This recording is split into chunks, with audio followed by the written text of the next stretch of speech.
Hey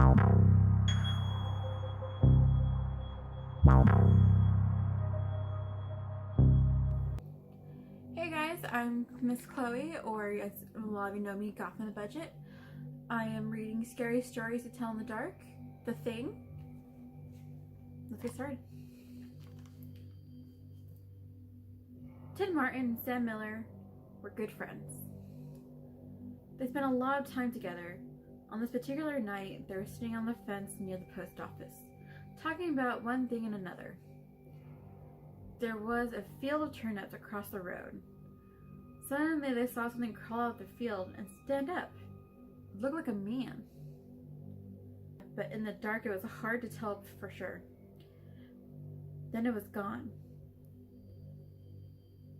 But soon it appeared again and walked halfway across the road. Then it turned around and went back into the field. Then it came out a third time and started toward them. By now, Ted and Sam were scared, and they started running.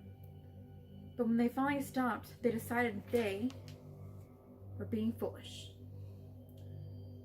They weren't sure what had scared them, so they decided to go back and get a better look.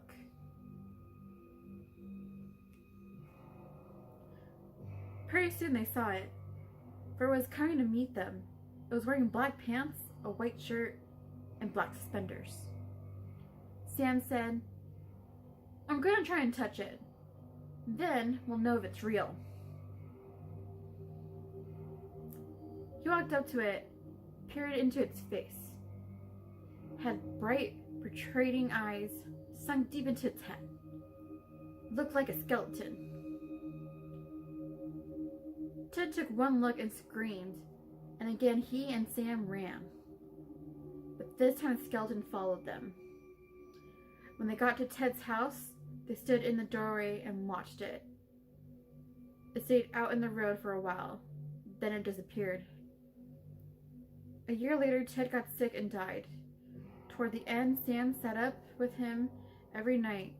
The night Ted died, Sam said he looked just like the skeleton.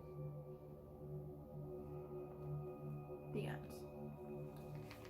Well guys, I hope this quarantine's gonna end, but until then, I'll be reading these guys. I'm gonna try and shoot for Fridays. We'll see. Anyway, stay safe out there, be healthy. Bye.